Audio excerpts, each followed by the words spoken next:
Hi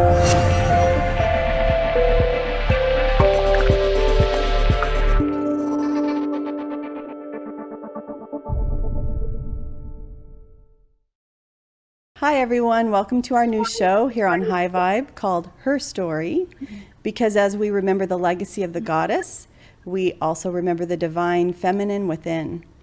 Today I'm sitting here with Erica Othen, who you will have seen maybe on her celestial sound healing. She's of crystalline codes.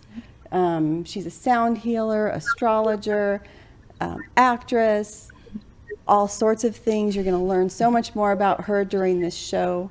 We also are joined by Tamara Jean remotely, who is the High Vibe holistic healer and also an awakening coach. So she's joining us remotely. Why don't I allow both of you to say something about yourselves? Sure. Yeah. Thank you for the introduction, Dan. Anne. Sorry. Thank you for the introduction, Anne. So I'm an astrologer. I am a vocal and embodiment coach, and I am also a sound healer. And I have to say, I am like super excited to be a part of this show today, because it really is just a dream come true to be able to talk about divine feminine energy, to be able to talk about the goddess, to be able to reveal all of these different themes throughout history, but are also like within us, you know? So I'm really excited to dive deep into this. I'm super stoked that our first episode is going to be all about Lilith, who I resonate with on like the strongest level. And yeah, it's just really been a dream to create a women's talk show where we can discuss all of these topics. Yeah, that's great.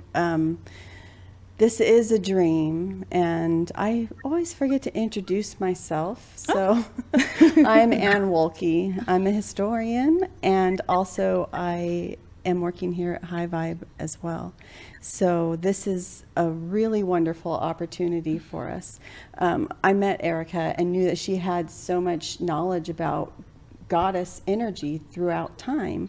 And we had some really great conversations right away about Joan of Arc. And I so enjoyed that. And I'm really excited to be able to do this show today, especially focusing our first episode on Lilith. Yeah. So we started to come up with what we could do for a show featuring women and focusing a little bit on the divine feminine. And of course, we thought we need to bring in another high vibe woman, Tamara Jean, who I would also like to say a little bit about herself as well. So if we go to Tamara. Hello, everyone. Yes, I'm the spiritual holistic healer and awakening coach here on High Vibe TV. And I'm really excited because I do a lot of coaching on the divine feminine and the divine masculine and learning how to balance those energies within you. And with it's so prevalent with the feminine rising, you know, in today's age, and how it has risen and then kind of shoved back down throughout the ages and over time. So I'm really excited about, you know, and participating in this show and remembering all of those wonderful, the archetypes and the living examples and just the evolution of the feminine and how we're just really ready to rise together and bring things into balance. So I'm really excited to bring that knowledge to this as well. Great, thank you so much. So beautiful. Yeah, so I think what we need to start off with is an overview of who is Lilith. Sure. Yeah, I would love to start that off. So the mythology of Lilith started at the beginning of time. Okay, way back in the Garden of Eden. So before there was Eve, there was actually Lilith. And God, source, right, created Adam from dust And the mythology goes Lilith was created from sediment. And because of this, Adam felt he was superior to her. So he wanted her to bow down. And Lilith, being the wild renegade spirit that she is, she refused. So she exiled herself from the garden. There is a lot about the mythology that's out there that talks about how Lilith, it kind of demonizes her. They say that she then, got with a fallen angel. Some say that it was Lucifer, that she gave birth to all these demons. But really, it's a way that we show her archetype has been demonized throughout history, because she really represents this like wild, untamed, spontaneous, feminine nature that really freaks people out, right? Yeah. Throughout history, Yeah. like she can't be controlled, she can't be contained. So that is a lot of why she was demonized. But then after Lilith exiled herself out from the garden, then Eve was created from Adam's rib. That's the way that the story goes. And because of this, because she was created from Adam, she was then more submissive to him. He felt that he was superior again, and she kind of played that submissive role. Well, the way I channel the story is that the serpent in the biblical perspective, right, was actually Lilith. So Lilith transformed herself into a serpent, which is actually a sacred symbol of the goddess, right, of the wisdom schools, of the ancient mystery schools. So Lilith transformed herself into the serpent to give Eve the apple or the pomegranate, which is a sacred symbol of light, which is information, right? And then said, sister, rise up. You don't have to bow down. Free yourself, liberate yourself, right? So Lilith then came back to really show Eve the way, to grant her this light, this information, this wisdom, to help her free herself from any sort of control. So that's really how I look at the story and the legacy of Lilith, which is really fascinating. Astrologically, her archetype represents our own desire to be free, to liberate. I always say it's like our inner aspect that wants to howl with the moon and run with the wolves. Lilith represents our shadow. Because she really is like the dark feminine, right? She's an aspect of the dark feminine. She also represents our like wild sovereign nature. Like Lilith is a rose, but she has edges, she has thorns. She's got like this really wild rebel spirit that I just like love. Yes. And I want to point out that behind us, we've got one of Kim Tabé's wonderful paintings that's of Eve. And you have Eve, you have the fruit, and then you've got the serpent below. So there's like the serpent symbolism. Like it really is just a sacred symbol of the goddess. It actually represents enlightenment, transformation, growth, evolution.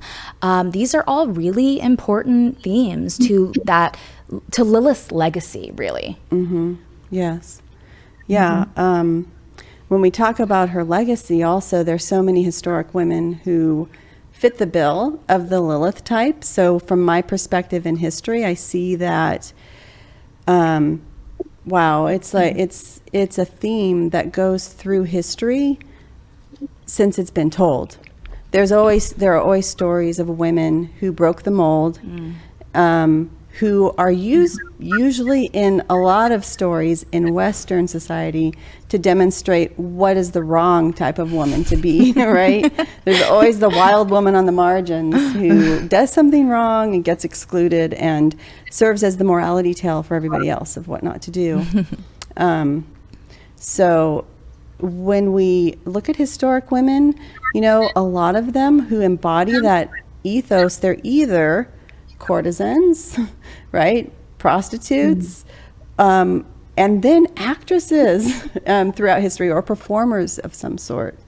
And so when I was thinking historically about this archetype, One of the women I thought of right away was Mata Hari, who's the subject of one of Paulo Coelho's most recent books called The Spy, which I find, I re-listened to a little bit of that in preparing for this show. I love the book on Audible because there's a woman who's got sort of an accent that sounds a little bit like Mata Hari, who's telling the story.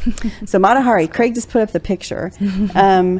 And she is a woman who actually is not from the East at all. She's actually from the Netherlands. And Really? yeah, and she's not even Dutch Indonesian, which I think it's so interesting because High Vibe, for people who don't know, is started by David Palmer, and he's an astrologer. And you should, if you don't know him, you definitely need to tune into all of his astrology. But he's Dutch Indonesian. He is And Dutch so I thought, Indonesian. wow, how funny Yeah. that this is the first woman that I thought about when we were talking about the Lilith archetype.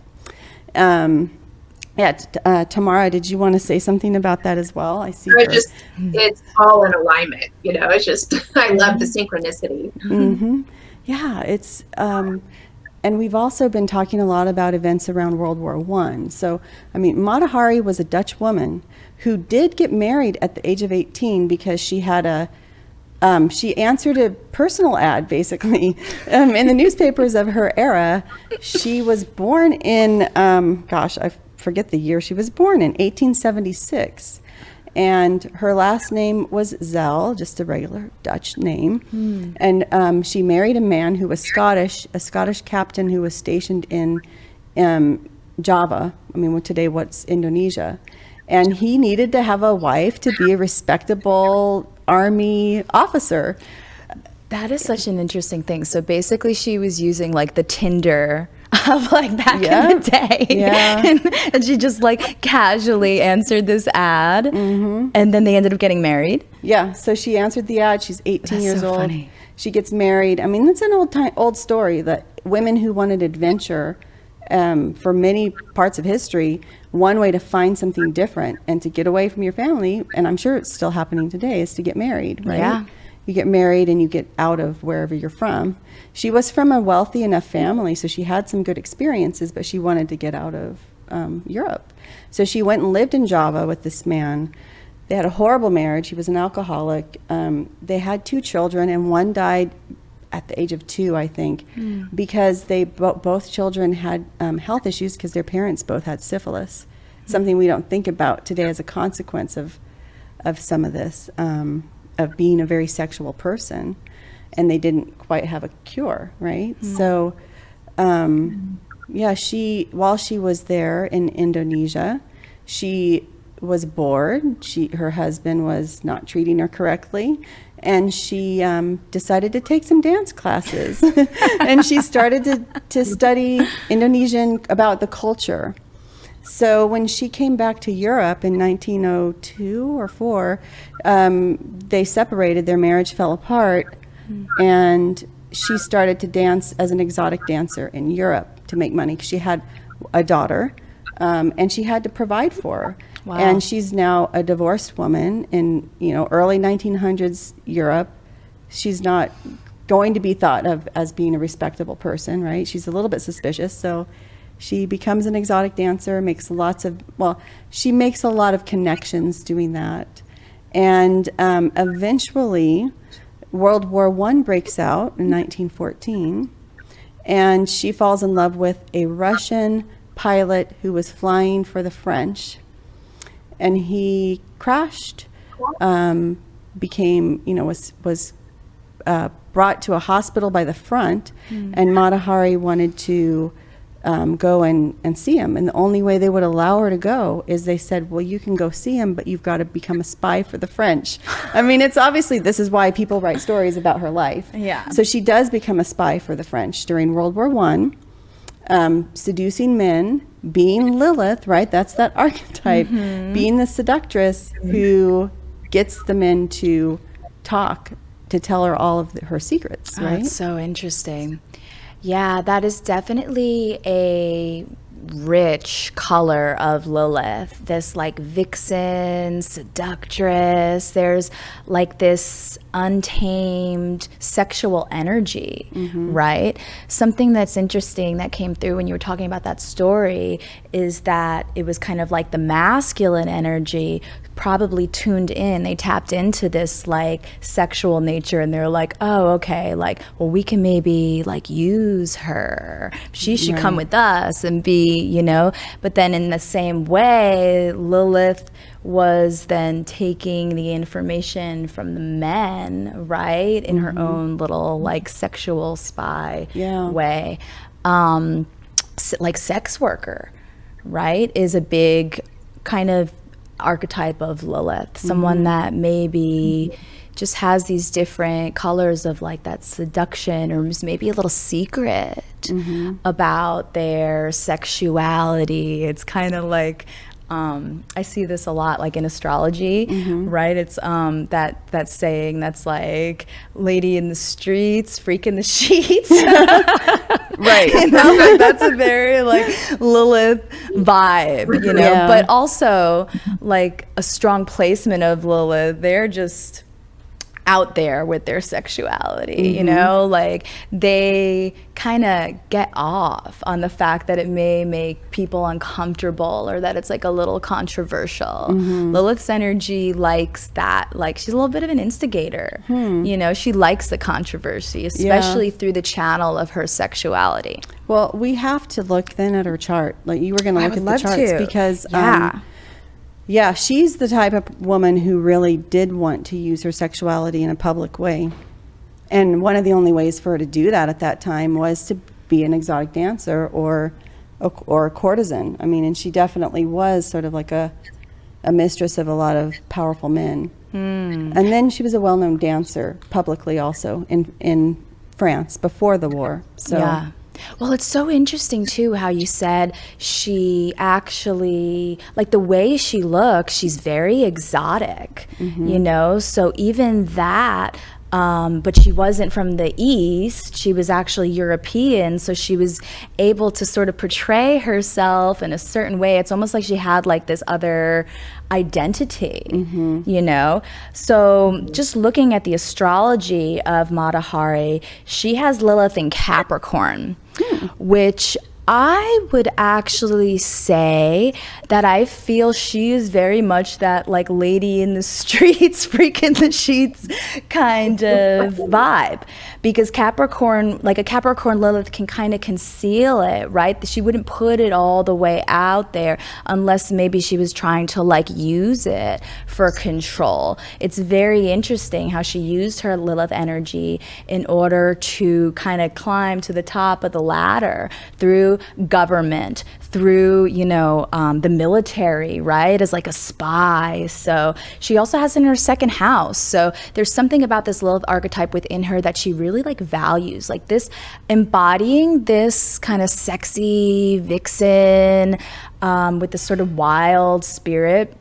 Helps her with her worth and her confidence. So when she is emoting that Lilith vibration, she's like really feeling herself, you know, like she's really tapped in to her feminine essence. Taking a look at some of the connections, her Lilith makes a connection to Neptune, which Neptune is like glamour and secrets and the illusions, right? And delusions. So there's definitely this aspect of her that it's like she's not really who she appears, or like who is she really, right? And that's making a connection to her sixth house. So it's interesting, like I would imagine she'd be different day to day, you know, like one day you would meet her and you would think her, perhaps like her neighbors, right, would like think that she's like this proper woman, but really behind the scenes, she's like this spy, you know, that's like super like empowered in her sexuality, especially for that time. Yeah. You know, to just say like, oh, my marriage isn't going so well, so I think I'm just going to become an exotic dancer. I mean, we're talking about in the late 1800s, early 1900s. Yeah. That is I mean, nowadays, right, where everyone's like on OnlyFans, that's like a total normal thing where the girl next door is like, oh yeah, why not? I'm just gonna take it off. It's all good, you know. But for that time, that was like a big deal, you know. It's also opposing her Venus. So this is something that I'll get into when we're looking at the other charts. But with these Lilith women, right, as we're revealing it, they all have Lilith Venus connections and Lilith Neptune connections. There's like something in that, and I really resonate with that because so I have Lilith exactly conjunct my Neptune. Wow. On the galactic center, like to the exact degree, and making a connection to my Venus. So, and we're going to kind of talk about like some of our personal resonance with Lilith like later on in the show, but yeah, really interesting how she has Lilith and Capricorn, and she's used her sexuality to climb to the top of the ladder. Yeah. You know? That is fascinating. Wow. Yeah. So tell me this then in her chart. People may already know, and I'm sorry to have to inform you that she died and she was executed because she was captured. Because she also, in working the situation, she did do some spying for Germany as well. So she was a double agent. Wow. Even though she insisted at the end too that she was loyal to France. So she was only doing that to, like, she says she was aware of how much information she was giving, and that she was only doing it in order to get the information for the French, that she was really on the French side. But as it sometimes goes, right, when a woman is very sexual and seductive, when men turn on her, part of it is like they feel duped themselves because they fell for it, and they're going to be harsher on her as an example. Definitely. Because she was a woman who crossed the lines. So she was actually tried and found guilty, and pinned on, what was pinned on her was the death of 50,000 Frenchmen, because it was like, well, this is how many Frenchmen died in these battles while you were spying. So they tried to make her feel guilty for the death of 50,000 men, which seems like a very Lilith thing to be blamed for. Blame it all on her, right? Like, it wasn't the people fighting the actual wars. It was the one woman who was the double agent. It's like, really? And then she was executed by firing squad in front of 12 Frenchmen, and 12 Frenchmen with guns. And right before she was shot, like, she blew a kiss to the men, and then because they were so sort of trapped by that legend of Mata Hari, after she fell, one man went up and shot her in the head with his revolver to make sure she was dead. It's like that whole demonizing part, like, this is not a really real person. Whoa, yeah, that's just cruel. Yeah. You know, that's really cruel. Yeah, I looking at her chart, it's interesting. So she is a Scorpio rising, right? And then her Lilith is making an exact connection to her Scorpio rising. So it's that untamed sexuality that she had that really freaked her. It just freaked people out, you know? They just didn't know how to handle her. They didn't know what to do with her.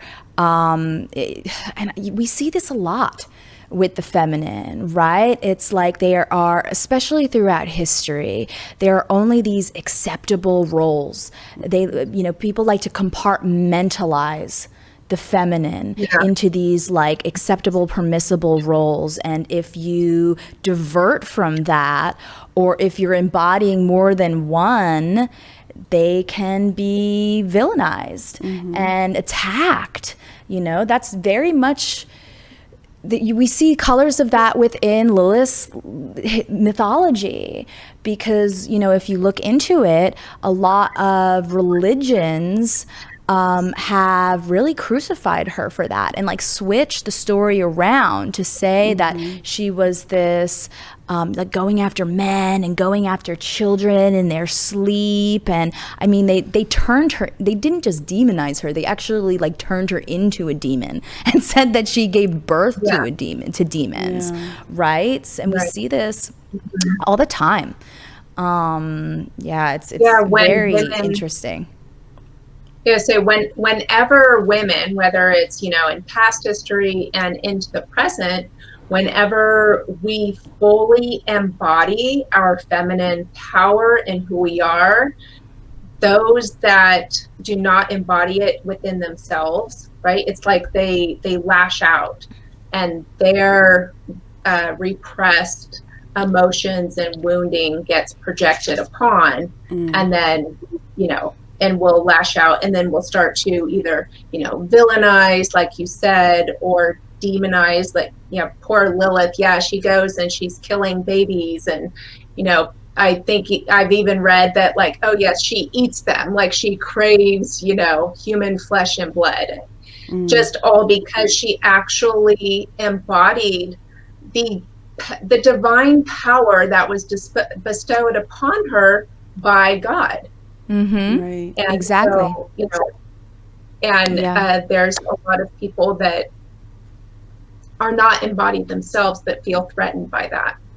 Yeah, Lilith's energy is very triggering to many people who may not be, like you said, Tamara, embodying it or maybe feared of it within the feminine and the masculine, to both, you know. Sovereignty came through when you were talking about the Lilith archetype. You know, Lilith, whether you're male or female or however you gender identify, really represents our inner sovereign nature. Right? Absolutely. Like standing up for yourself and what you believe in and your rights, sometimes at all cost. Right. Well, imagine this too then. When we think about sovereignty, how much more dangerous is it when you have a sovereign person who can give birth, right? So, I mean, that is always part of why women have to be contained in societies or celebrated, right? Because of that. I mean, there are societies that actually have celebrated women. So for that ability, because they are the most, obviously it takes two, right? But women, you can actually visibly see creation happening. Right. So Acknowledging being a creator, that connection to the creator, the divine spark within as a creator. It's like, oh, whoa, these beings are like too powerful. We need to like suppress and diminish and control and off with their head. Yeah. You know, it's like, it's tough. this is all part of the program. Yeah. Well, this is all part of the programming and the conditioning, you know, like, sit down, don't take up space, you know, be polite, don't misbehave.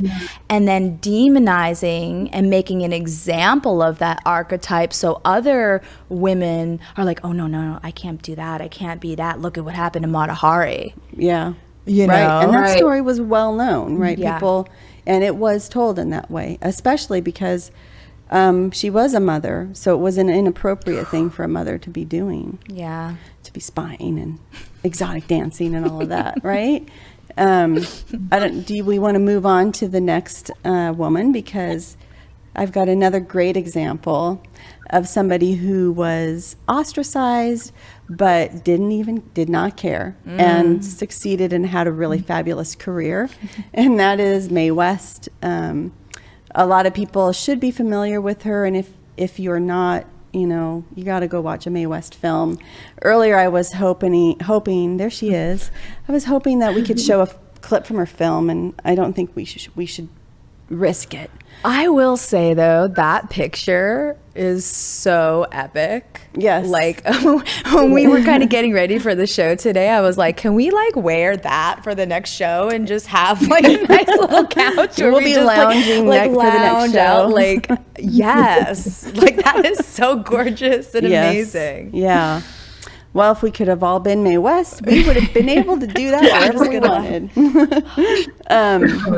So yeah, Mae West was born in also kind of around the same time as Mata Hari, 1893. So, well, a couple of decades after her.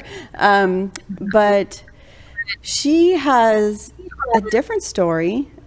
She was born in Brooklyn and born to a family with a mother who was very supportive of her desire to perform. So that was kind of like built into her. She was a performer. She used to perform at her church socials. I assume it was different than the way she became known later as a performer. And she started to work for vaudeville at the age of 14, I believe. So she was a stage performer primarily in these vaudeville shows. And what's so interesting, and this was in the 1920s, she was known as what they called a baby vamp, meaning a seductress, right, who's young. And I mean, in the 20s and 30s, you look at some of those old films, and they really sexualized children in a way we wouldn't find acceptable today. They still do it now.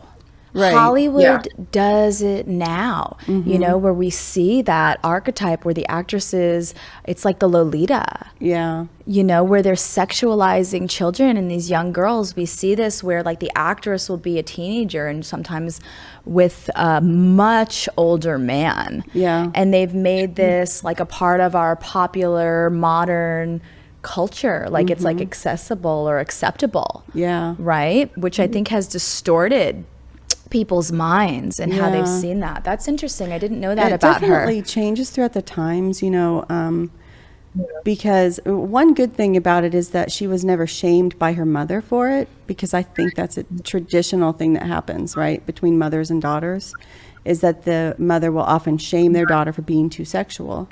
But she was sort of celebrated by her mom. At the same time, completely condemned by her neighbors and everybody else. Nobody wanted to be next to the West family because of this crazy daughter. But yeah, she really embraced that image, that side of herself, and made a career out of it. And this is what's so amazing about her. In 1926, right? Yeah, she's age 33. She's been on vaudeville a long time. She's like a veteran actress at this time. She wrote a play called Sex, 1926, that was on Broadway. Whoa. And it was produced. Nobody had any qualms about producing it. She wrote it. She directed it. She starred in it. And it was like, it wasn't a critical success, but it was very popular. And the most interesting thing about it is that in 1927, she and the whole company were arrested for indecency and for corrupting the morals of youth for that play. So it was shut down. They were arrested.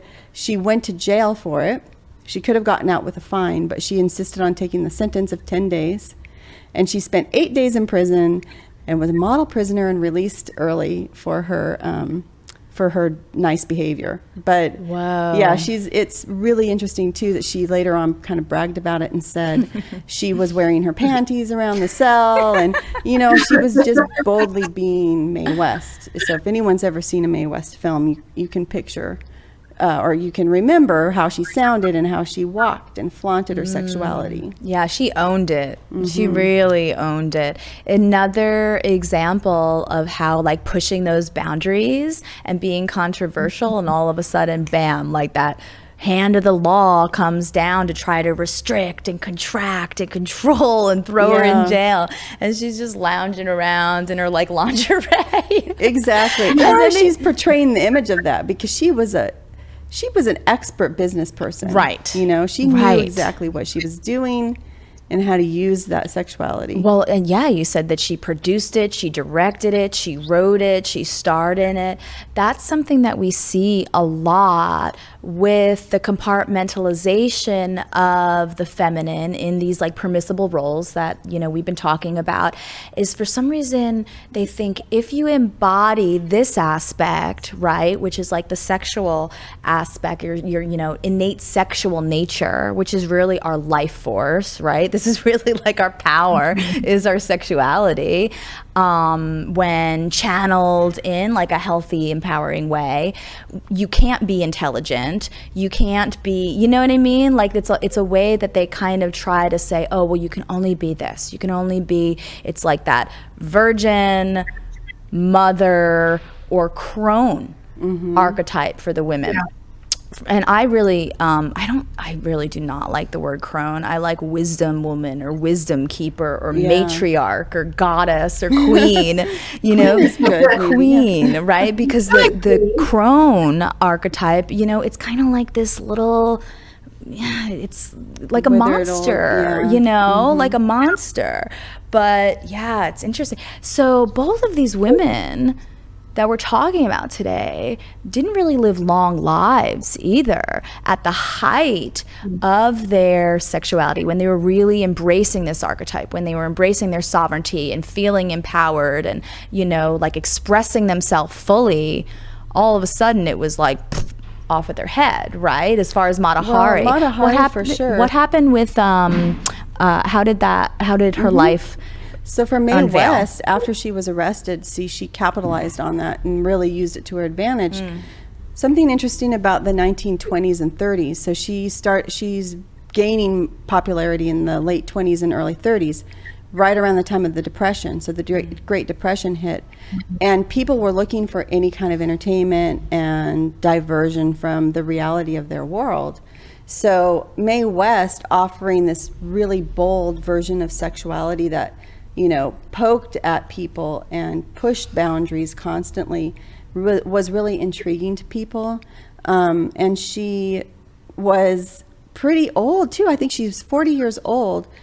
She continued on. Actually, her next Broadway show, or her next show, I'm not sure if it was on Broadway, was called The Drag. And it was about exactly what we think of, drag queens. Like, she's one of the very first supporters of gay and trans rights, you know? Probably the earliest Hollywood celebrity. And because she kind of recognized that sort of sexuality as well as something that was pushing the margins, right? It could be uncontained and shocking, right? She was all about sort of shocking people with sexuality.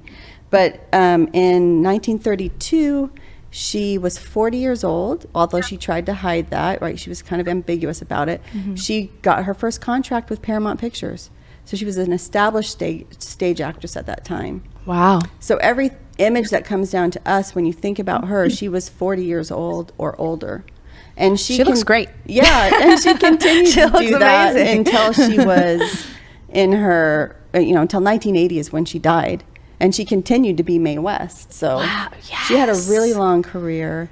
I love that. Just owning that aspect of yourself, like through every age and every stage. Yeah. You know, like when we see it in modern culture, where you have to be kind of like young to express your femininity or your sexuality, that is such a distorted thing. It is, you know. yeah. I love that she just embodied like her femininity and her like zest in that way up until the 80s, which, I mean, when was she, like 80 years old, right?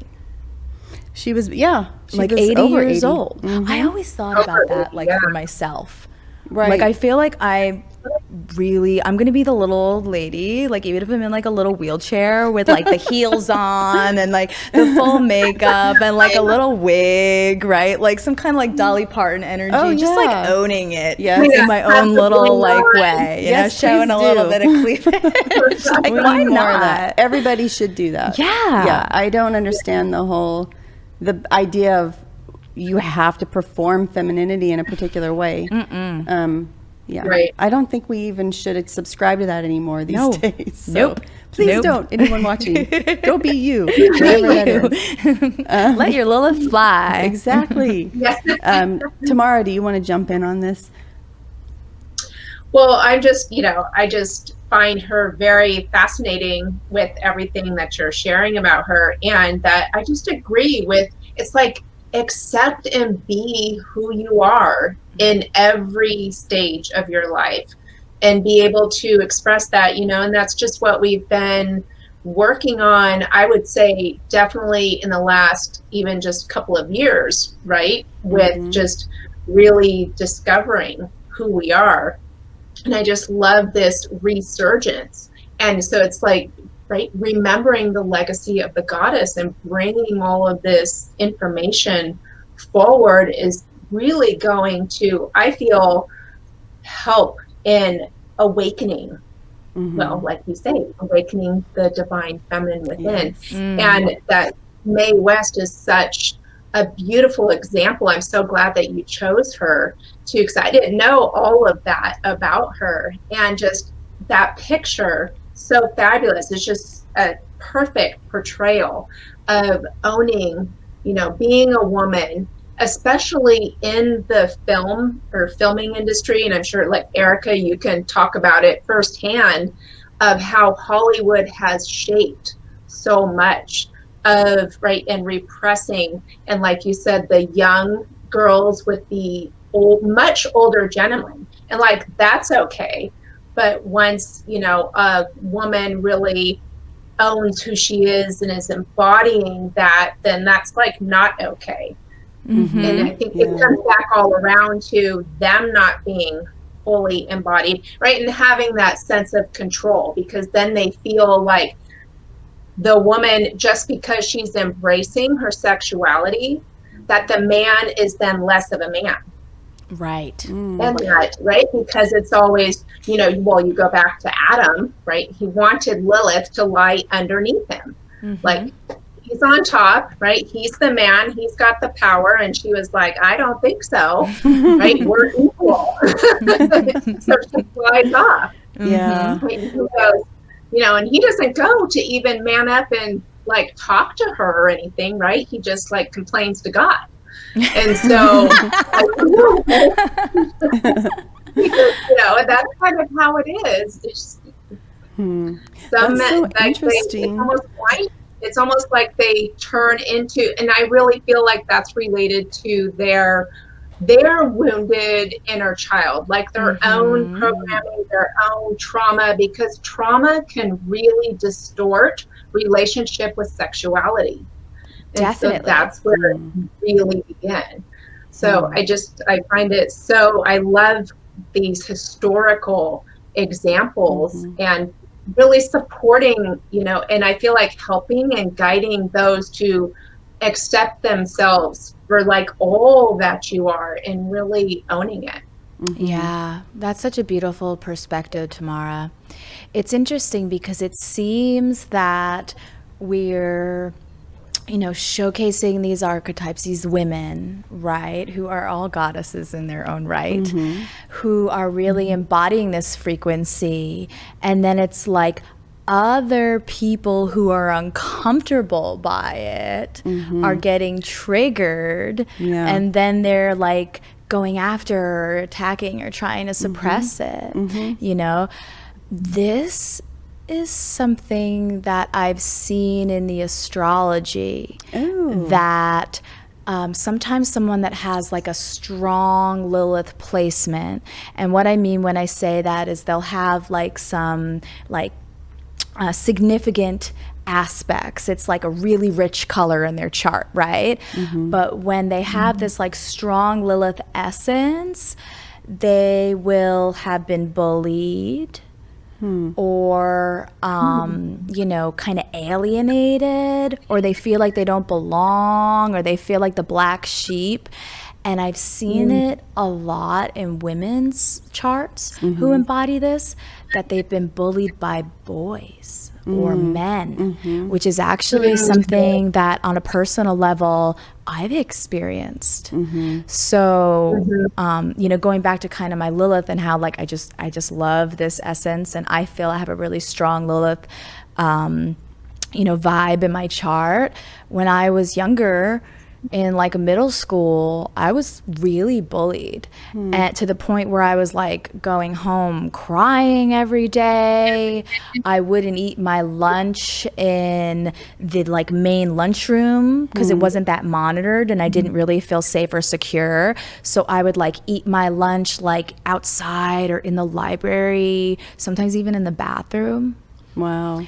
And I was bullied by boys. That's so... It was a group of boys that bullied me. And the girls, right, because it was like 6th, 7th grade, the girls that were in my grade didn't want to like stand up, and they just kind of backed off because then they didn't want to be a target. And this was a thing that went on for years until I finally like had enough, and I was like, no, and I really stood up for myself. And then interestingly enough, I started doing theater in my school, and I got the lead role in a play, which is kind of how we're tying this in right now, because we're seeing this come through like the actress archetype, where it's like a acceptable expression of Lilith if you're like an actress, right? Yeah. So I got the lead role, and then all of a sudden people started wanting to be my friend.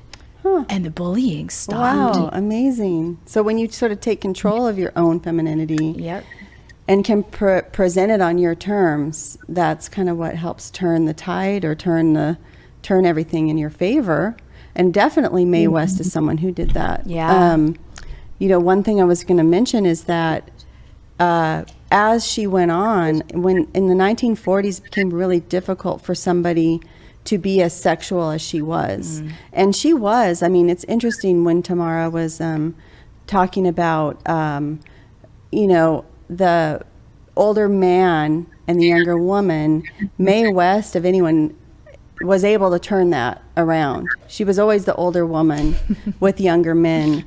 And, oh my God, like this morning I was watching one of her clips where she takes over for a schoolmistress who, so it's one of those one of those fantasies that we were talking about this earlier before, of like the schoolmistress fantasy kind of thing. But she takes over for a schoolmistress who is just like fainting in one room because she can't handle teaching all these boys, right? Because they're being rowdy boys and probably bullying their teacher, you know?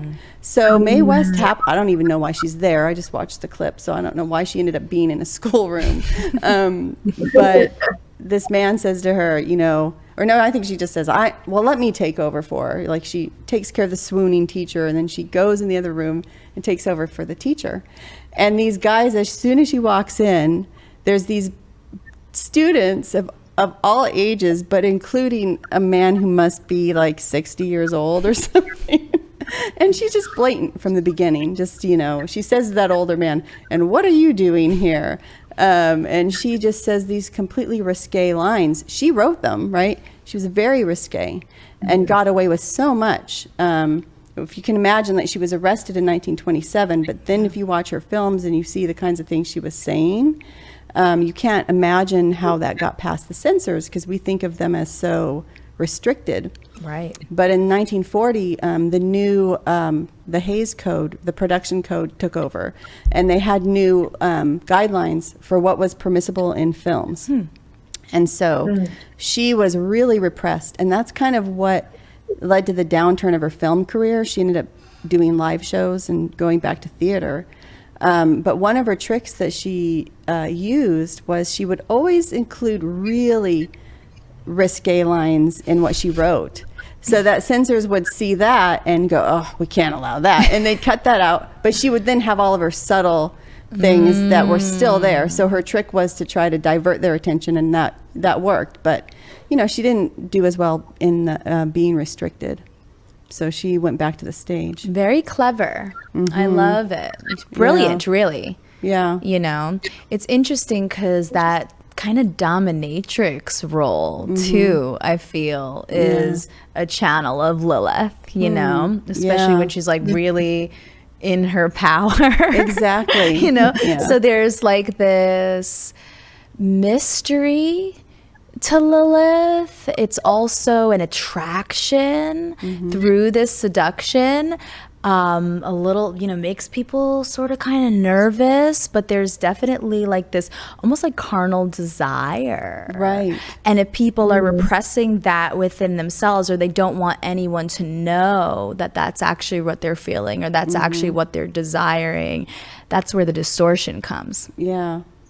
But watch this film clip, though, because the guys are not making any secret of trying to hide that they're attracted. And it's similar. We're going to talk about Marilyn Monroe also, but it's similar to how men respond to her in the films whenever you see her walking down the street and men are just like either commenting or looking, right? Yeah. So They have yeah. a similar vibration, her and Marilyn yeah. Monroe, for sure. Did you want to take a really quick look Yeah. at her What's Mae West's astrology? Lilith Yeah, placement? let's look. All right, Mae West. So her Lilith is in Sagittarius, okay, making a contact. It's making a trine actually to her Mercury. So right there is her provocative speech. Right? How she was, because Mercury is the planet of communication and expression. So she was able to use her writing and her speech to speak in a really provocative way, in a controversial kind of way. She was able to like use her mind in order to express that. It's also in her 7th house, so she's a vixen when it comes to her relationship. She's got, or a vamp, right? Like, yeah, definitely a seductress within her relationship. Lot of fire with Mae West. She's got a lot of fire. She's a Leo with Mercury and Leo. She also has a square to Venus, and then she has the Lilith-Neptune connection. Her Lilith is opposing Neptune, only 1 degree, 2 degrees of an opposition. So yeah, very interesting. There's something with this Lilith archetype that's like out into the world with Lilith, Neptune, and Venus. There's something there with that. But Venus is like glamour, you know. Something interesting about like Lilith, Venus, Neptune too, within like all of our charts or a natal chart, it could also represent like sex work or pornography. It's almost like glamorized sexuality or being sexualized. Oh, huh. Yeah. Interesting. Really interesting. Wow. Also, trining her nodes. So yeah, making a grand trine with her nodes. So this was a lot of her mission, her dharma, her purpose when she embodied this Lilith archetype. That's her ascension, right? This is like her life mission to like come onto the scene, shake things up at this little like wild renegade, bringing in like the controversy and embodying her sexuality throughout all the ages, all her stages. Yeah. Right? This was like really tied into her mission and how she related to the collective, because she's got North Node, I think it was in the 11th house. So interesting. Wow. It's fascinating how we can see this all in astrology. And thinking about telling you. Lilith particularly. So 12th house. I want to make a note there. Her North Node is in the 12th house. Yeah. Which is that Piscean kind of vibe, right? But it's also in Aries, so it's all about her identity, her ego. Really interesting. She's a little fire starter. yeah, Mae it's, West. you know, and I was thinking about the fact that you grew up in New York also, right? Yeah. And Mae West was born in Brooklyn. And obviously, she probably was bullied too. I'm thinking maybe her mom, you know, as her protector, kind of just kept her isolated from that. But it's fascinating to me how quickly things changed too. If you think about Mae West's life, by 1980, it's like we regressed in terms of accepting women's overt sexuality. I know Madonna probably came along not too long after that. I don't remember what year. I think it's the early 80s. Yeah, so she kind of brought back, was trying to push. I mean, like her book was called Sex, right? The book that she put out. So it's like she was kind of trying to then shake it up again.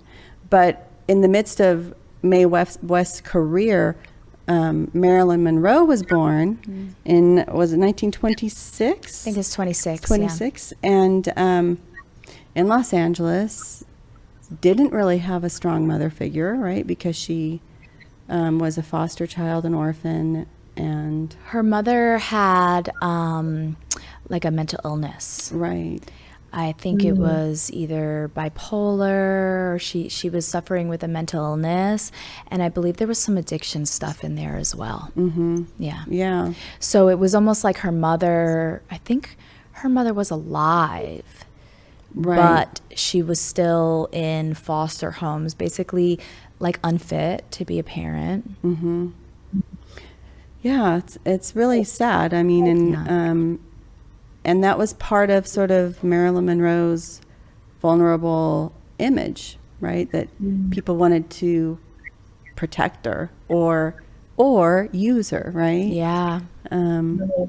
She was, so I've done, Marilyn Monroe is just so fascinating to me. I've always resonated with her and her story, and I had read a bunch of her like biographies and things, and going back to what I think I from some of that, what I remember, I think she was, one of the foster homes that she was in was not a safe situation. There may have been some kind of abuse, you know, physical, psychological, emotional, possibly even sexual. Yeah. So she really did have a traumatic, you know, life growing up, where she wasn't connected to her mother. Even though her mother, I think, was in and out of her life, she just didn't really have a good role model in that way. I think there was also some like frequencies of jealousy that was happening with her. Then she had like an unhealthy situation with these foster homes. So she really grew up not feeling safe, not feeling loved, and she started her career pretty young, but she got married very young. Right. I think she was only like 16 or something, somewhere around there, where she got married, but it was to kind of almost probably save her Yeah. in a way, because she had it rough Yeah, she did. growing up. She really did. You know, the same thing where she, and like socioeconomically, she never had a lot of money. Her family didn't have a lot of money. So there was like a lot of struggle and a lot of challenges for her when she was growing up. Yeah. I was talking about I wanted to share this book called Marilyn by a historian, Lois Banner, who's like normally an academic historian, and she does a study of Marilyn Monroe and kind of focuses on the type of woman and the femininity that she projected and what that meant in her society. And she does talk also about the you know, things like the sexual abuse in young childhood and what that did psychologically for her. It's interesting that she, you know, expressing her sexuality was also for her, it's kind of similar to Mata Hari, right? Where that was a way out to get married.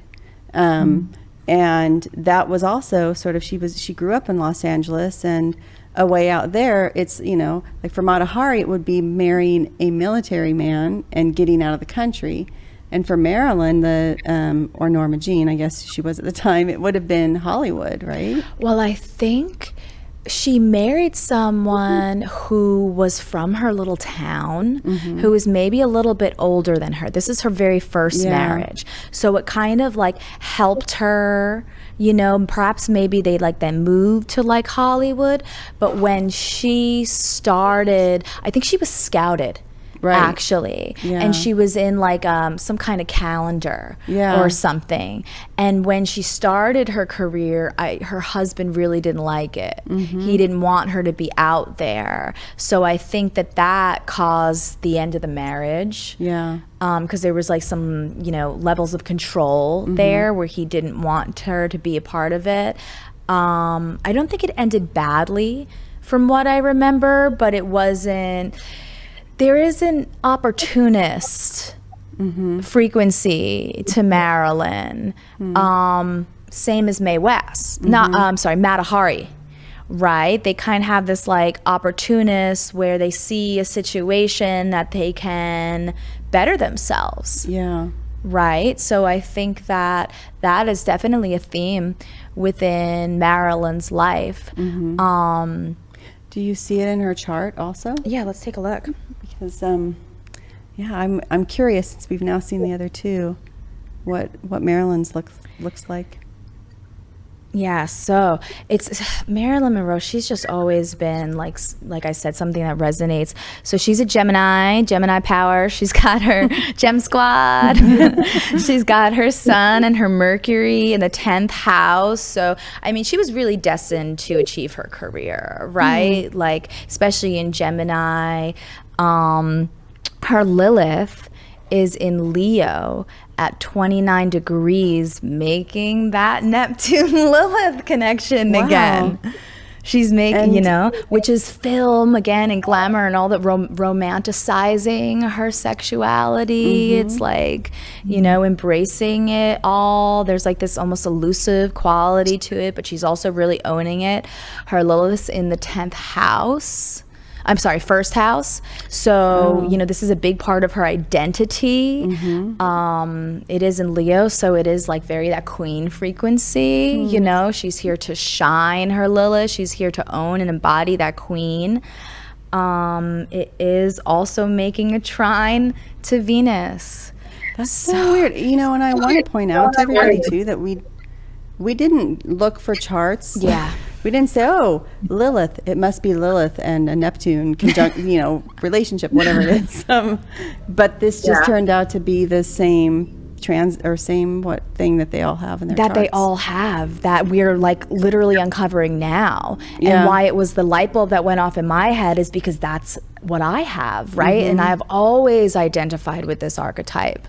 So it's so interesting how Lilith is connecting with Neptune, connecting with Venus, and Neptune really is the higher octave of Venus. So there is this femininity, how they express their inner goddess. It's very interesting. Neptune and 12th house also can mean jail, right? Really? It's in like a shadow expression. It could be like going to jail or ending up in the hospital or ending up with addictions. We see this a lot with Marilyn Monroe. She struggled with addiction all her life. So this could be the Lilith Neptune connection. Her expression was she was trying to numb her demons in a way, and that looked through the channel, like the lens of addiction. Also, let me just see, Lilith is making a connection to her vertex, making a grand trine through that. So yeah, she has strong Lilith energy, So I wonder, what I just think of it from a historical perspective, thinking about the way Marilyn ended, because the way her life ended. She was always looking for sort of the male protector, I think, who would be able to respect her intellect as well. Yeah. Because she was a very smart person. I mean, obviously, you showed in her chart too that intellect would be an important part of who she was as well. Yeah, she's Sun, Mercury, and Gemini. Yeah. So she was... she married Arthur Miller, a playwright. She always wanted to study serious method acting, but was never really allowed to do that in her roles. She was much more always accepted as a comedian, and was a really excellent actress and not always celebrated for her abilities. But I mean, she was really good. So to have her end up sort of in a situation where we really don't know all the details about how she died. She was hanging out with men who sort of didn't treat her well at that time. We were kind of like the president and the president's brother, right? Well, I mean, JFK loved her. He was also a Gemini. So he loved her. And interesting, I feel like I have to check on this, but JFK might be a Leo rising too, so maybe there's some kind of connection there. But yeah, it was interesting how it was like this concealed secret relationship, but not really secret because people knew, but she was never accepted by his family, by, you know, and we see this a lot with Lilith. It's kind of, Lilith is very polarizing. Some people like love it, you know, and some people are like, oh, no, you know, and then kind of can demonize it. Very triggering, like we've been saying throughout this conversation, especially when people are like repressing that aspect of themselves or trying to control it within society. You know, it is like this wild card that what's going to happen, you know, like who is she? There's definitely an element of like who is she? Who was Marilyn Monroe? Right? That people were obsessed with her and they wanted to know. And she did kind of like conceal her life. And then, you know, people are still writing biographies about it because it's very fascinating. But I do feel that throughout her life, she was trying to fill this void that she just didn't have, that had to do with like feeling nurtured, feeling loved, feeling cared for. And that was a big part of why she put herself out in the world, to be that actress, to receive the admiration and receive it. But I think it felt maybe false or shallow to her. So it really never satiated that desire, that like innate desire to be loved. And Lilith has that, right? There is this aspect of Lilith when she refused to submit, when she refused to bow down, she exiled herself out.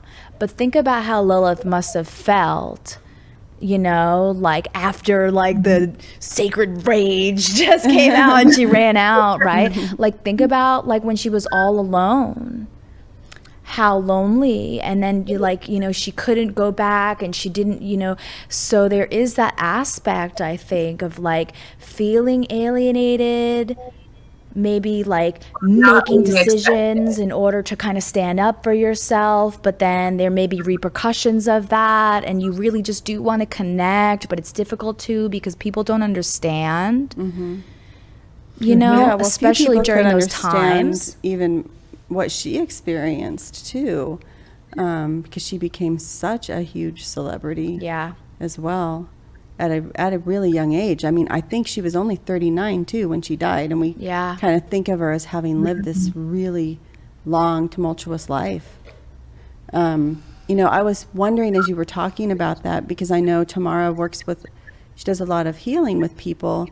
Do you often see, Tamara, people kind of coming in with the wounded with that kind of wounded Lilith energy, like having retreated and needing to kind of rehabilitate themselves? Or maybe either, because you both work with healing. Tamara? Yeah, and there's just a lot, and you know, especially really seeing it, you know, coming out so much this year with a lot of trauma being triggered within so many people, you know, both men and women. With my healing is primarily women, and it's now just kind of getting deep into the depth. It's all like root and sacral chakra wounding, you know, having to where they did not stand up for themselves, right? They let something go on just because they're trying to be neutral or, you know, keep the peace or things like that. And it's like getting down into, you know, well, who you are and getting into those more repressed feelings and the memories, and because you gotta feel it to heal it and bring that up and out. And you know, there's such empowerment in acknowledgement and acceptance, and it's like when you can get to that place, then all that what really is fear that surrounds the story of the experience. And when you can get into that acceptance energy or space, right, it starts to dissipate. And then you really start to see and feel the changes, and the healing can really begin. And I see a lot of that, especially this year. Wow. Yeah. So I wonder if this is a good point for us also to talk about how we've experienced the Lilith energy in our own lives. I don't know, Tamara, do you want to say something about that? She's had less of a chance to talk, I think. Well, for me personally, with the Lilith archetype, and, I really didn't make a lot to it until we were talking about her, for the show. And, I've known things here and there in really embodying your feminine power and who you are. I think about, like, even with the, I'm a fan of Disney, and even watching the evolution of the actresses or the characters, I'll say the female characters in the Disney movies, and watching them progress from these kind of domesticized princesses, right, always doing the right thing, but then it kind of evolved and they started getting more rebellious and, right, and owning who they are, and like, well, I don't want to marry that guy, right, like Jasmine from Aladdin. I don't want to marry Jafar, that older, genie guy, right? And, and how it kind of progressed forward. And then even, on the other side of with Maleficent, and, right, she got demonized for really embracing her power, but then it, and it changed as we went into the second one. But I started making all these connections, and kind of similar to you, Erica, when I was younger, I got bullied by boys. And for, like, I would try to be who I am because I have always felt very different. And I think that's when my disconnection from the feminine really began, and started just kind of being in that more, in the masculine energy, and just always kind of doing, and not connecting into my feminine energy, into my own sexuality and, physical attractiveness, and on and on and on. And so I've been working on that for a very long time. So kind of like reconnecting, she's helping me reconnect back into that, and how it is okay to be who you are. Like, own the power, your own divine seed, I like to say, that God bestowed upon you. I think that is what is triggering for a lot of people, is that they view God as, some big old man in the sky. And we know that's not the case, right? We are God, God is within us, right? It's in our DNA. And like I remember Dr. Greg Braden did a study and found that the coding, the letters in the DNA, when you translate it, I believe it's like from Aramaic. Oh my gosh, I can't say Aramaic. Translates into is God is within. And so to really embrace that. Love that. So she's actually helping me do that.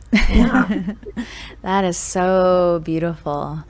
Yeah, that actually, what's coming through, like thinking about that, is my personal Lilith.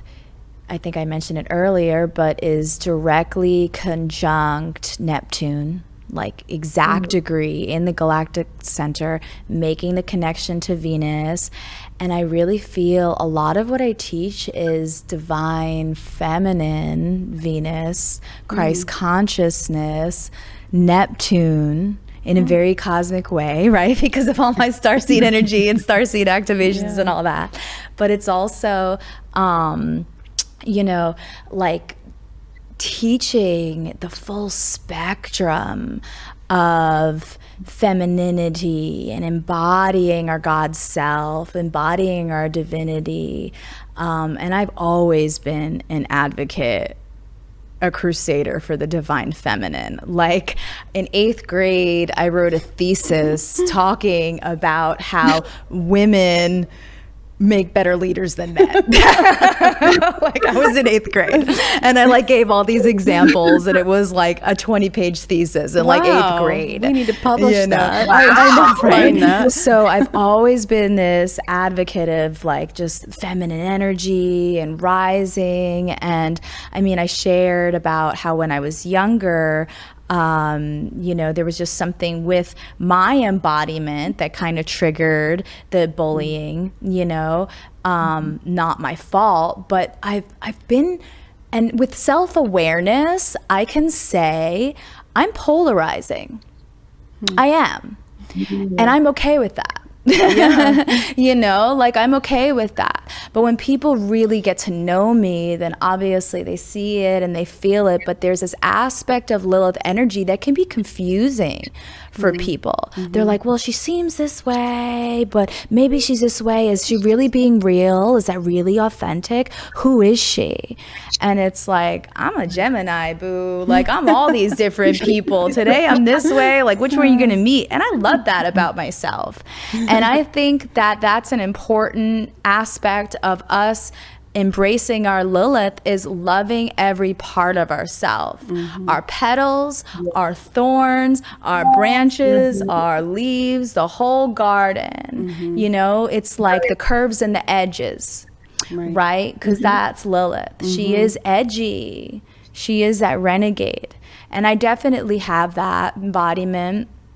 Also, talking about the sexuality aspect, when I was younger, I've always been like a very creative soul, and I would like dance and move my body and flow, and I would love to like just be outside and like dancing, and I would like make up all these little dances and like choreograph all the kids in the neighborhood, and I would like get in trouble a lot for sometimes for the way that I express myself creatively when I was younger, because it could have been perceived as sexual, but I didn't know it was sexual. Like this was just like a natural expression for me. But I think it was a protective measure, because I do remember there were always like older men who would be like checking me out. I actually had that awareness when I was like younger, like a young girl, and I would get aggravated about it. Like I would like feel an older man like looking at me in a certain way, and I would be like, even in high school, because I loved to dress in a very like unique way, and some may say like sexy, but for me it was just like it felt good. It was my expression. I loved fashion. I had this whole situation with my principal. What happened? My principal would like write me up for dressing too sexy. Like if my bra straps were showing, or like if I wore a low cut top, and I was always getting in trouble for it. And so I would be like written up. Most of the time I was able to like talk my way out of it because I'm a little Gemini. But one day he called my mom, told my mom that I was like causing this big disruption and distraction because of what I was wearing. He called me into his office, took off his tie, and wanted me to wear his tie at 16 years old. Oh my gosh. That's so weird. So freaking weird. And I was like, yeah, no, like not happening. And I was like, what? And because I like fought back, that's when he actually called my mom and made this whole big thing and told my mom that I was like disrupting the whole school because of what I was wearing. And my mom I love my mom. I really love my mom. My mom is like my number one supporter, and like I just love her, and she's my like biggest, greatest inspiration. But she got really triggered by it, Mm-hmm. and she took all my clothes and she threw them away. Oh no. Oh, Yeah. So I was like having to wear gym clothes to school, like old T-shirts and stuff, and having to kind of suppress that because it was like a big thing. I had very similar to Mae West, right? I had like the whole town and the whole school in an uproar over like what I'm wearing, and I'm like, let a girl live, like leave me alone, you know. And then of course through acting, really quick, I'll just kind of wrap it up. But because of the way I looked, I only got cast for certain roles. And I really wanted to go for like, you know, all these different diverse roles. I mean, that's like what being an actress is. But I would only be like the cheerleader or the girl dancing out of a cake. I did that a couple times. You know, like it was only like the sexy roles were the only ones okay for Erica, you know? So that was frustrating.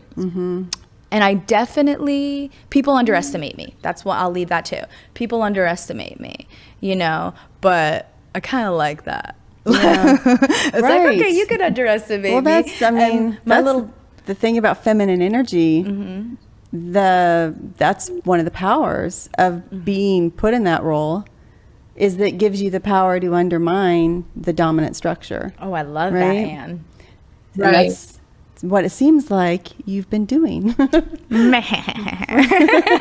we won't say any more about the secrets there. Yeah.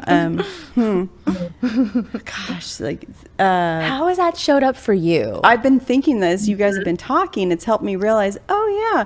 I mean, it's funny, and I wonder. I mean, I know you looked at my chart and you've talked about yours. I don't know where Tamara has her placements, but my childhood nemesis, the next door neighbor, was a boy. We would get in just like these fights of like that just carried on for long periods of time, like where we would be plotting what we're going to do to the next person, and my brother would be in on it, and I was always creating shows and making all of my friends participate, and creating weird dances, and every time my friends came over, that's the kind of stuff we were up to. But I mean, my mom left me alone, and we had freedom to do whatever we want. So I didn't have to develop any sort of shame about it, you know? And I just do think that's interesting, though, about the childhood bullying by boys. Yeah. I just assumed kind of everybody Very experienced interesting. that. How has it showed up in your career? Yeah. And being a professor and a historian? Yeah, I think that's an interesting aspect of this, of Lilith as well. I mean, she represents, in a way, wisdom, right? And having had that divine wisdom that had to be gotten out of the way because she couldn't challenge Adam, I guess, right?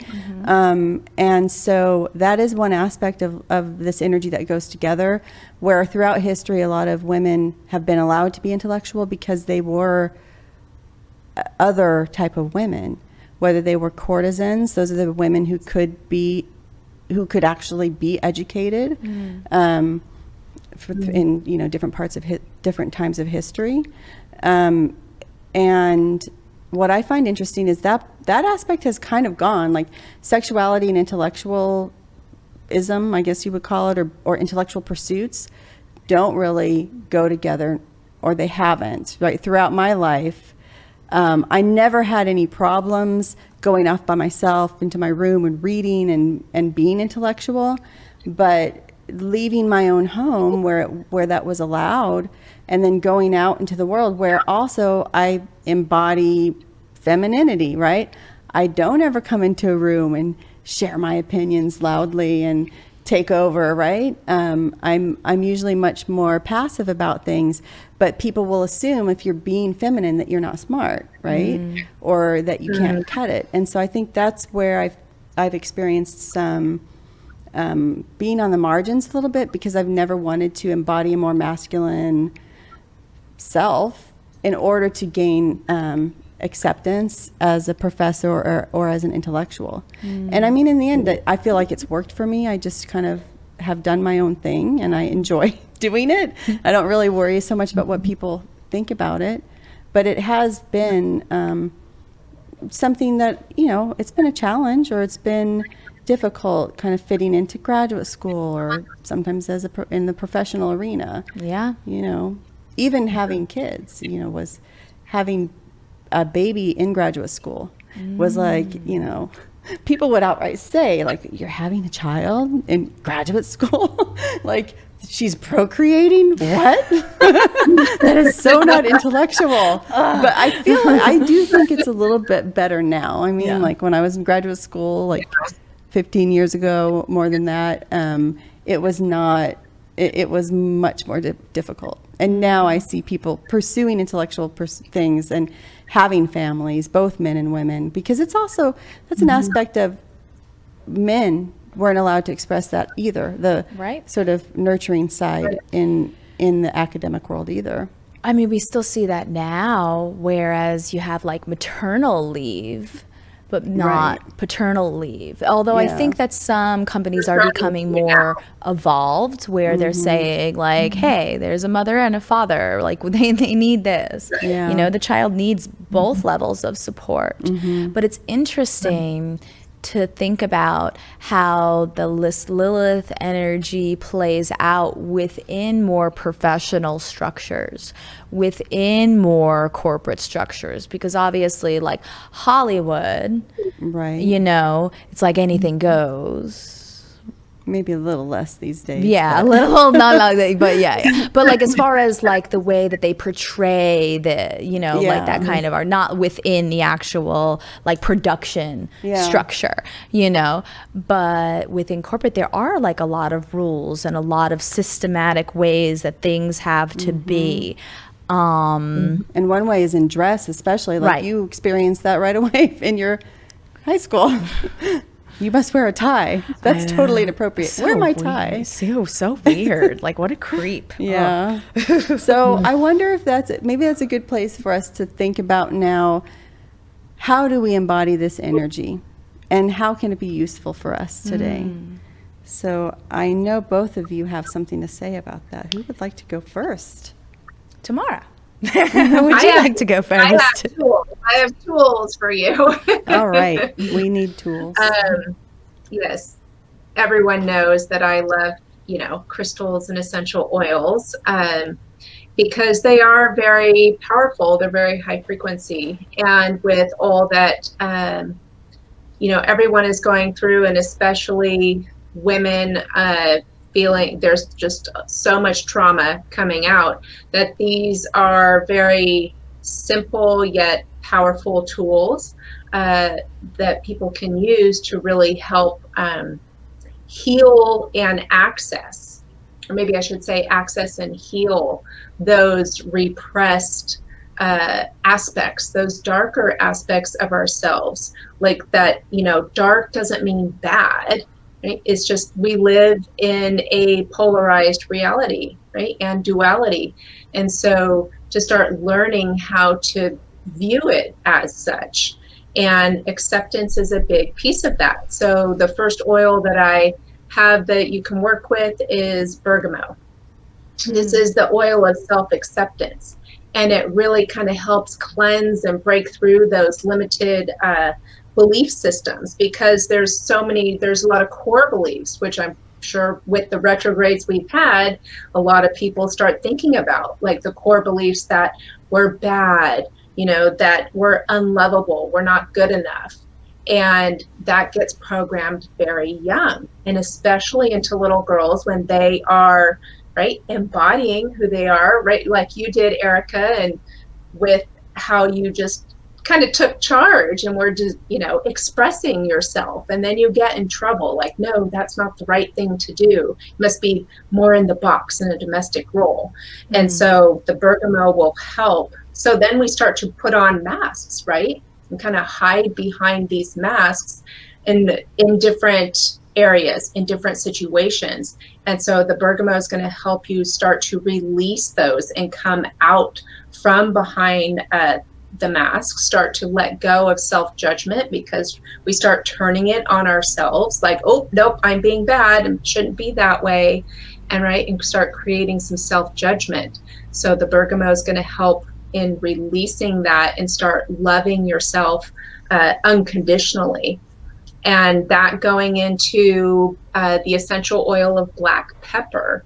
This is the oil of unmasking. So then it's helping and supporting to reveal those darker aspects. And what are those masks? You know, sometimes it's so subconscious at, you know, when you get older, that it's kind of this program that's been running for so long, you're not even recognizing that, you know, you change kind of personality, if you will, right? When you go into different situations, you're in going from into your job. And then when you get home, it's, you know, sometimes you could be like two different people, but you're just so used to it. And multitasking with these facades and these masks.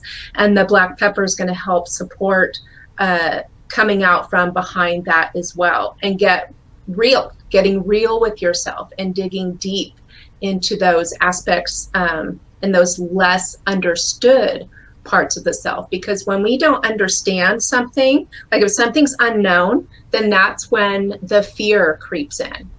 And then it starts to build from there. And then we don't want to look at it. And I feel like that's kind of how shadow, right? And in this case, the archetype of Lilith, because she's viewed more as a dark goddess, right? In the shadow, that this fear arises just because it's not understood, because the stories surrounding Lilith have changed. And right, even some some have been convoluted and into, you know, like you said, you know, demonizing her, and then kind of going back, and now she's kind of this, you know, through the feminist movement, been, you know, been an inspiring role model, and gone from demon to a woman of power, a powerful woman, you know, one that's empowered. And so the black pepper will kind of help in understanding those different aspects. And then getting into the sexual and sensual nature of Lilith is cinnamon. So this is the oil of sexual harmony, because we all need to have that. And it really helps heal sexual issues, because a lot of women have been sexualized, even if it's just like, as you were talking, Erica, I was remembering and talking about like high school, like, yeah, that was part of my reason for disconnecting, because of when I was younger, you know, you can just even feel that vibe when you have a man looking at you, especially when you're younger, and you feel the older man and they're looking at you in a certain way, and you could totally feel that vibe. And it's like, what are you doing? Like, that's yucky, right? And so instead of being able to express yourself in sensuality, which there's nothing wrong with that, it got sexualized. So there's that distortion that, you know, we talked about. And so the cinnamon really helps to kind of heal those types of issues, and accepting the body and embracing, you know, like your physical attractiveness, and start to embrace your sensuality. And going into, you can use jasmine, which is the oil of like sexual purity and balance. So bringing all, using these oils really to kind of dig deep and bring it into balance, and start accepting who you are. We're all light and dark. We're all masculine, feminine. You know, we all have darker aspects of us that we don't understand. And these are just very simple tools that can really help you along your way, right? That's what I do in your awakening journey, is to help and make these recommendations, you know, and start to turn these, and as you're, you know, Lilith is also correlated to the Kundalini, right? And we have that, the snake, right, coming up. And so these will also activate, and the crystals that I'm going to recommend also activate the Kundalini. And this also has to do with the Mars retrograde that we are currently now experiencing. And so this is going to awaken passion and sexual desire. And like, I see this becoming a thing as we move forward just in time of people really starting to, we've been at home so much, right? We're exploring some different areas of ourselves, going through a lot of self-discovery. And so Jasmine is going to help with any distortion, right? And bring that purity and balance and healthy sexual relationship and perspective. And then the last oil is juniper berry, which is the oil of night. And so this is, for those that do have that fear of dark, those less understood aspects of themselves, it's the juniper berry encourages the lesson, like learning, switching from fear to curiosity, I like to say. And that really shifts the energy and then makes it more kind of approachable, like, okay, I think I can look at that, a little bit. And so it's going to help restore the balance between light and dark and your conscious and subconscious, and really creating that bridge for you. And so I do have some crystals also, if you guys want to. I can dive into. There are just a few crystals. Carnelian is the first one. And so this is a sacral chakra stone. And it activates the creativity, the sensuality, the confidence, and the passion. And it really just lights that fire of passion. Want to, get that energy moving. And then you can work with fire agate that really starts to open the way for manifestation of your, your desires and even your achievements too, and claiming that. Right? We want to own this part of ourselves, and that it starts to, because these things are your divine birthright. And that's what I would even say, respect Lilith in the way that she really claimed her divine birthright of who she was. And that's, big work for everyone to really accept within themselves. And so fire agate is really going to help with the courage of that. And it's a stone of sexuality too, and it starts awakening that kundalini energy that I talked about. And the garnet is also going to support that work in, it's one of the most powerful stones for attraction.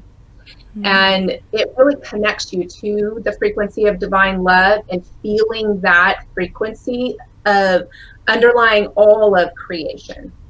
And what I've been seeing is that divine love really being activated deep within the heart chakra, but it's moving down into the lower chakras and awakening it down into the root, right? That's where we feel the kundalini start to rise. If either of you have had a kundalini awakening experience, it's really powerful.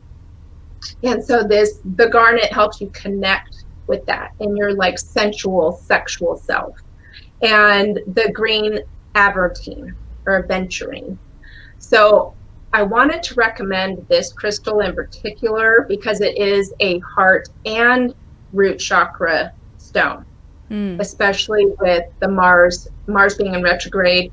That's I've been talking about how it's really going to dive into, support you working in your heart and root chakras and bringing that divine love frequency all the way down.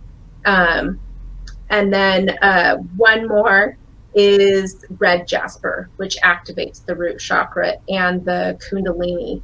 And, for women, you can get these crystals in yoni eggs. Ooh, if you guys have ever that. worked with those. Yeah, I love that. That is really powerful Historians work. don't do that. I don't know what those are. Oh, I'll teach you.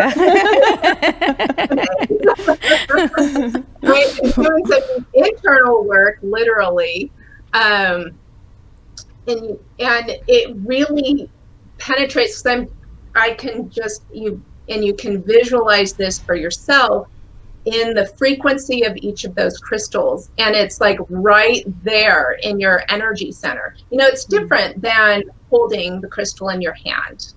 or, you know, having it by you in meditation or something like that. It's almost like like it's a part of you. It's actually in your root sacral chakra area, I guess more your root. And so it really does some deep work. And I have, you know, my clients have used them and just have had profound healing, you know, dealing with sexual trauma or issues and things like that. So those are some tools that you can work with to start connecting to your Lilith and healing anything, you know, that's been blocking from really empowering yourself fully.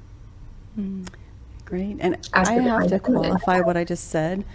I know there's somewhere out there, there's a historian who's going to say, yes, we have. So, this historian, it wasn't part of graduate school.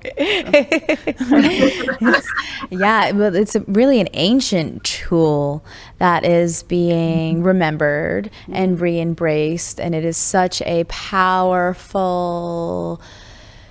thing to use as part of your personal practice. You do want to make sure that the yoni egg is specifically for that purpose. You can't just like use any crystal, because some kinds crystals are like treated, and we want to make sure that it's like safe, you know. But yeah, definitely a really powerful. I love how you bridged all that beautiful assortment of crystals to really work with and embody the Lilith energy. I love that. And all of those beautiful essences, the plant essences and essential oils. I love jasmine. Jasmine is like one of my favorite. Yeah, me too. It smells so good. It's like intoxicating. Yeah, it is. It's so good. Yeah. So as far as things that I'm thinking to really embrace and experience Lilith within your own life, so some questions are coming through that you can like ask yourself, right? So when I think of Lilith, it's like a journey to self-love. It is loving every part of yourself, the edges, the curves, your light, your shadow, the full spectrum, right? So kind of going into that, doing things that make you feel good, that make you, you know, maybe sensual things, right? That you can really tap into as a part of your daily practice. Using essential oils is a beautiful thing you can do. Taking a really nice bath, lighting some candles, making, you know, like a beautiful, like seducing yourself. That is something that is coming through, you know, like seducing yourself with things that you really love and kind of want to express. Maybe a question you can ask yourself is, are there any blocks or challenges that you're creating to your desires? What are your true desires, and are you expressing those? Because sometimes, you know, some of our desires can be a little taboo or maybe forbidden, or they can be, you know, not appropriate. So kind of really diving into your desires and seeing if you can be really specific about that. Doesn't necessarily even have to be in like a sexual sense. I mean, it could be, you know, but there's like your desires, because that's an aspect of the feminine, right? Our desires and how we embrace them and allow them is the embodiment of feminine energy. And then the masculine aspect of that is, how do we protect it? So how can you protect your desires that you really want to connect with at your core, protecting that and keeping them sacred and feeling safe to express them? When I think of Lilith's energy, maybe how you can have more courage in your life. How can you speak up for yourself or maybe for others? How can you speak out right? How can you support this frequency within yourself, but also within others, especially other women? Right.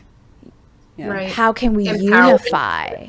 How can we embrace this Lilith energy within ourselves and like support it and celebrate it? You know, I think we talked about this when we were coming up with the ideas for the show, but for instance, the Me Too movement, right, where women started really speaking out and coming together about these traumas that they've experienced within different industries. Lilith, through transit, was a big time player, along with Venus and Uranus. So Venus being the divine feminine and the goddess and our heart, and Uranus being the revolutionary, the renegade, and Lilith being like, I'm not keeping this under in the darkness anymore. I'm bringing this to light.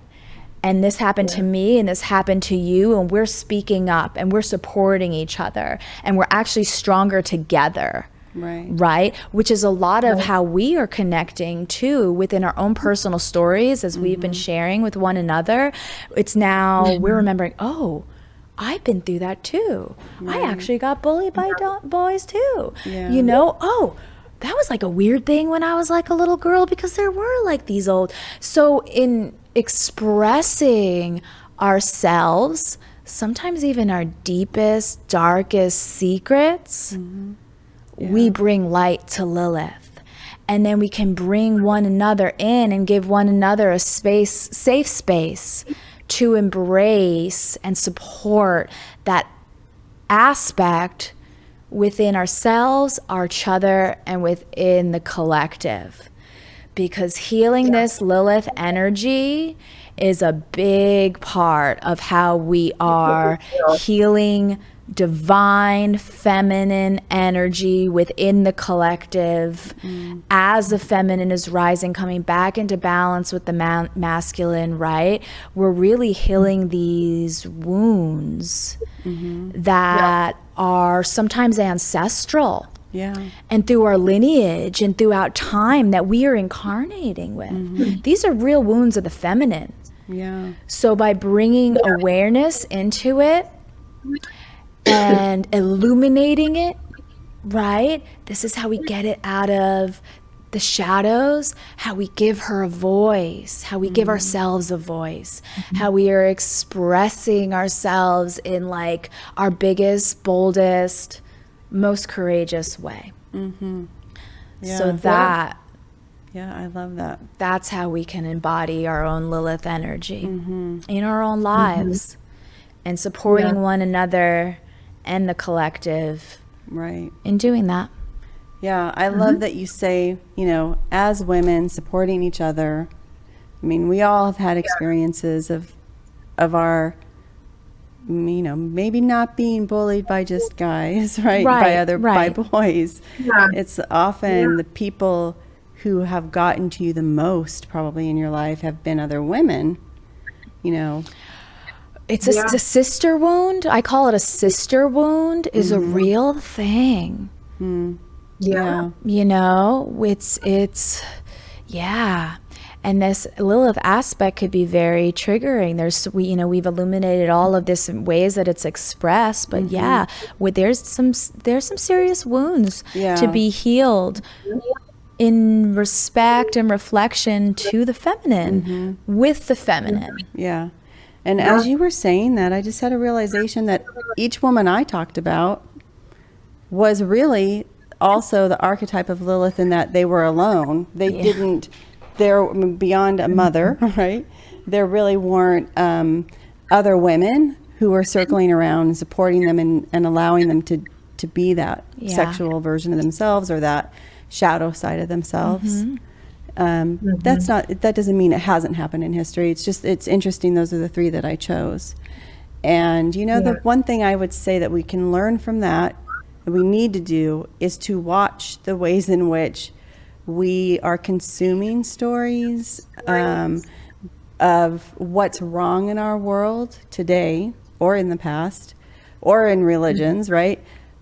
Let's be mindful of consuming that story that's telling you some woman or a feminine quality is representing the bad thing that needs to be pushed away. The evil, Yeah. right? It's all her fault. And it's not even, it's you know, like, hair salons came up for some reason when we were talking about this, but like, hair salons, bad, like, that's the bad thing, right? Or I really think it's interesting how much interest has been paid to nail salons during the whole COVID Oh, you're thing. saying everything that's going on. Yeah, it's kind of like really.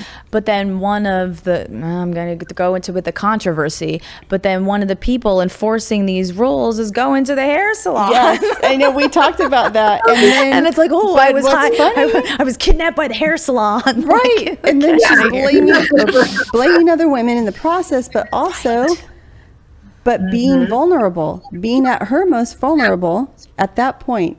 This is a really strong, powerful woman who prides herself on not being able to be taken down.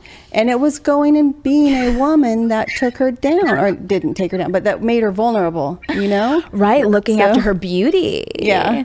You know, in a hypocritical way, right? Because it's like she's at the top and she can secretly go to the hair salon, but then everyone else can. So there was a lot of distortion with that, obviously, but so interesting. Yeah. So I just hope we can continue to be mindful of not playing into those narratives that have told us to fear that side of ourselves. Right. Don't fear what can't be easily controlled. And also, if it's not easily controlled, don't always equate it with women. Right? I mean, There's like this song, it was like, it wasn't me. Right. It wasn't me. I mean, granted, a man sang it back in the day, but it's like reminding me of that, you know? It's kind of like, all right. But that's also, too, like this Lilith vibration. Like, well, people might think that curiosity, right? Like what you said, and they're like really intrigued. There's this provocative energy to it. But then it's like the mystery is like, well, what's real? Who is this person? We don't really know. Well, just like let that be. yeah. You know, like we can be whatever, whoever we want. Like, let's not try to compartmentalize the feminine.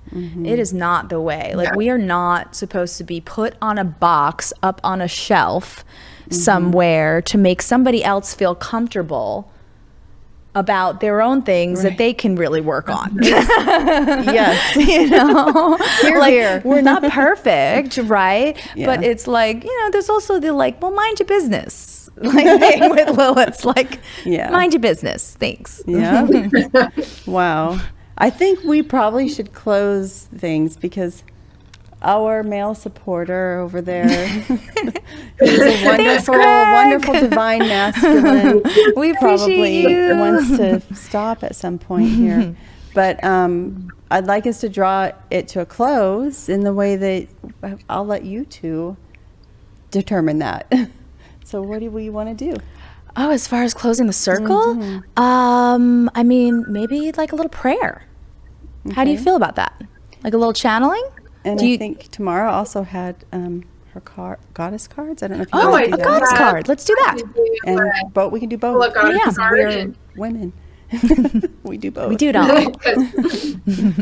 So yeah, just kind of a final close with some goddess energy and maybe something that could, well, one flew out right away. Love that. I know, right? That's how it goes. That's how it goes. And that can maybe just support as, you know, as we leave from this and have some things to think about. Oh, I can't believe she came out. This is so perfect. Bridget. Oh, Bridget.